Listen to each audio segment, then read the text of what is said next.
សាកសពម្ដាយនៅក្នុងមឈូសនៅក្នុងមុងរីឯកូនទាំង3ស្រែកសួររកម្ដាយគឺម្ដាយត្រូវបានស្លាប់ហើយស្លាប់ដោយការធ្លាក់ទៅលើដើមគុយជីវិតជាស្ត្រីមេម៉ាយដោយហេតុជីវភាពក្រទីទួលខ្លាំងគ្មានលុយចិញ្ចឹមកូនក៏បានតឡើងបេះគុយលក់ក្នុងមួយថ្ងៃរកចំណូលបាន 12000 ពីការបេះគុយស្រាប់តែជាអកុសលត្រូវបានធ្លាក់ទៅលើដើមគុយស្លាប់បាត់បង់ជីវិតចោលកូនពេលនេះកូនទាំង3បានត្រឹមតែស្រែកសួររកម្ដាយហើយជីដូនបានត្រឹមកុហកថាម្ដាយគឺឈឺមិនទាន់ជាកូនទូចហ្នឹងឯងចាទូចនោះណាអានឹមណែមីចេវាមកដេកមួយម៉ាក់ដេកអក្រ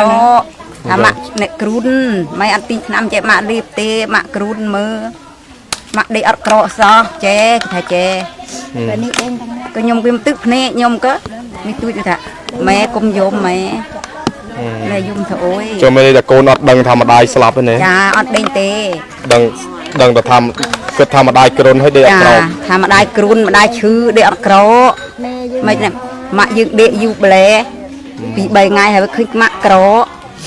តែយប់មិញហៅទៀតម៉ាក់ឪពុកគាត់បងប្អូនឪពុកដែលបងស្រីដែលត្រូវស្លាប់ហ្នឹង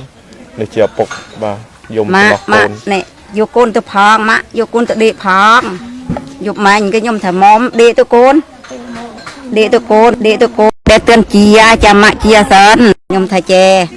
នេះក៏បានដេកណាពូនេះកុំអុយយំពោះព្រឺយំមកបានដេកយំមកបានដេកទេ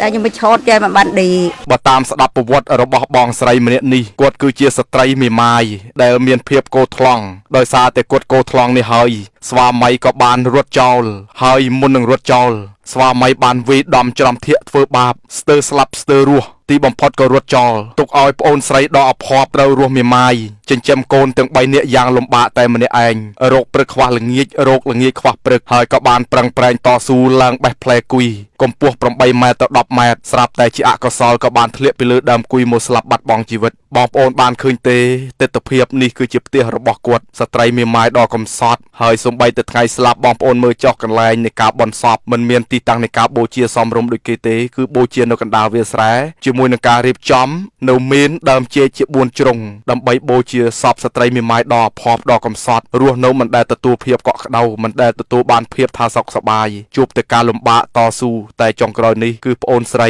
បានទៅកាន់សុគតិភពហើយបងប្អូនចង់ដឹងថាតើជីវិតពួកគាត់ពិតជាកំសត់យ៉ាងណាសូមទៅស្ដាប់ការរៀបរាប់ពីលោកអ៊ំដែលជាឪពុករបស់គាត់ដែលបានរៀបរាប់ពីភាពកំសត់របស់កូនស្រីដែលបានតស៊ូសពបែបសពយ៉ាងដើម្បីចិញ្ចឹមកូនជាស្ត្រីមេម៉ាយហើយនៅក្នុងវីដេអូនេះគឺពិតជាអរគុណខ្លាំងណាស់ទៅកាន់កញ្ញាធីតាម្ចាស់ក្រុមហ៊ុន Haniwin គ្រាន់តែទទួលបានដំណឹងនេះភ្លាមប្អូនស្រីបានស្រក់ទឹកភ្នែកតាមទូរស័ព្ទដោយក្តីអាណិតអាសូរប្អូនស្រីបានព្យាយាមចូលរួមចំណាយទៅលើកម្មវិធីបុណ្យគឺប្អូនស្រីបានផ្ញើថវិកាចំនួន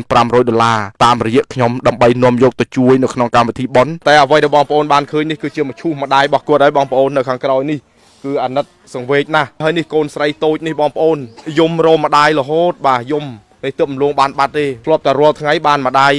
ត្រកង3បាច់ប៉ុន្តែបែរជាថ្ងៃនេះត្រូវបានបាត់បងម្ដាយទៅហើយបាទអាណិតសង្វេគគ្នាខ្លាំងណាស់បងប្អូនហើយគាត់កោថ្លង់ឯពូណាកោថ្លង់កោឲ្យថ្លង់ទីគាត់ស្ដាប់អីអត់លឺទេអត់លឺសូវាលឿនមើលជើមុនបាក់លឿនលឺប្រេះប្រោះឲ្យដល់វា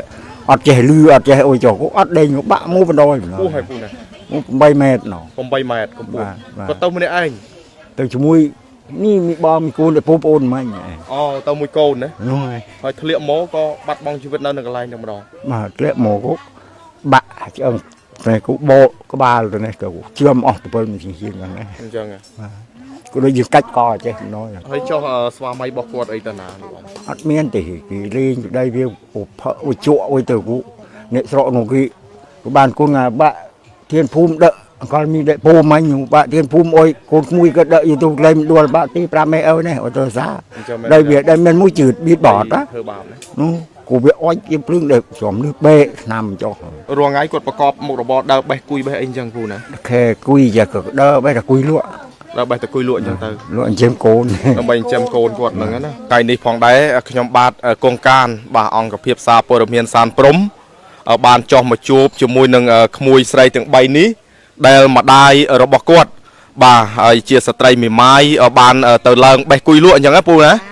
បាទក៏បានធ្លាក់ទៅលើដើមគុយបាទស្លាប់បាត់បង់ជីវិតកាលពីថ្ងៃទីម៉ានទី11បាទបានស្លាប់បាត់បង់ជីវិតហើយនៅសល់កូនកំព្រាបាទល្អច3នាក់នេះបាទពិតជាអាណិតសង្វេគណាស់បងប្អូនជីវិតជាស្ត្រីមេម៉ាយតស៊ូប្រឹងប្រែងចិញ្ចឹមកូនបាទទាំងក្តីវេទនាក៏ប៉ុន្តែឥឡូវអ្វីដែលបន្សល់ទុកនៅភាពសោកសង្រេងនៅវិបដិសារីនោះគឺម្ដាយបានបាត់បង់ជីវិតលាចាកពីលោកនេះហើយនៅសល់តែកូនភ្នែករហ័ងចឹងថ្ងៃដំណឹងមួយនេះគឺយើងទទួលបានតាមរយៈបងស្រីរចនាដែលគាត់បានផ្ដល់ព័ត៌មានមកកាន់ខ្ញុំហើយខ្ញុំក៏បានបញ្ជូនព័ត៌មាននេះទៅកាន់លោកស្រីធីតាដែលជាម្ចាស់ប្រែនក្រុមហ៊ុន Haniwin ដោយសារតែគាត់ទទួលដំណឹងរឿងយឺតបន្តិចគាត់ចង់ឧបត្ថម្ភជាមឈូសផងដែរប៉ុន្តែដោយសារតែមានបងប្អូនសប្បុរសជនដទៃគាត់បានឧបត្ថម្ភមឈូសហើយលោកស្រីធីតាគាត់ក៏បានធ្វើការឧបត្ថម្ភជាមួយនឹងទឹកប្រាក់ចំនួន$500ដើម្បីមកកាន់ក្រុមគ្រួសារនេះតែឥឡូវពូទទួលសិនណាចឹងអូខេអញ្ចឹងលោកពូមានអ្វីដែលជាការថ្លែងអំណរគុណទៅកាន់ម្ចាស់ជំនួយបាទលោកស្រីធីតាខ្ញុំជម្រាបអំណរគុណដល់ម្ចាស់ជំនួយដែលបានជួយមកកូនចៅនេះដែលម្ដាយស្លាប់នេះក៏សូមឲ្យគុណទេដាថ្មីដែលជួបដាច់ចាំចាស់ក្លាហាប់មកនេះជួយតាមទេរសាអ្នកម្ចាស់ជំនួយនេះបានជួបតែក្តីសុខដាច់ចម្រើនរហូតទៅទីណាក៏សុខចម្រើនកុំអីមានខ្វះកន្លះអ្វីឡើយណាបាទឮថាប៉ុនទៀននេះខ្ចីលុយគេមកធ្វើប៉ុនទៀតណាចៃគេជំពាក់យូអុយគេមកធ្វើសានដល់នេះទៅបានជួយទៅសងគឺបើថានឹងឆ្វារោសងគេទៀតបើអត់គ្រប់សងចៃគេទាំងស្រង់ទាំងដល់មកតែម្ដងណាបាទអញ្ចឹងថាវិការខ្ញុំបានថ្ងៃនេះព្រមបងស្រីរចនានេះសង្ឃឹមថានឹងបានរួមរចនាអូនចុះបានអមហ្នឹងហើយបាទសង្ឃឹមថានឹងបានរួមចំណែកខ្លះបាទมันអាចថាបានជួយអីទាំងស្រុងក៏ប៉ុន្តែបានរួមចំណែកសម្រាប់បន្ទុកអញ្ចឹងណាពូណាត្រូវជាម្ដាយរបស់អ្នកស្លាប់ណាចាបងគៀគុណទាវតាចាស់ទឹកម្ចាស់ដីទាំងអស់ជួយតាមថេរសាបានជាឋានៈសុខសบายទាំងអស់គ្នាគ្រប់បងប្អូនទាំងអស់ដែលបានជួយខ្ញុំនេះតែគឺខ្ញុំបន្តកណ្រ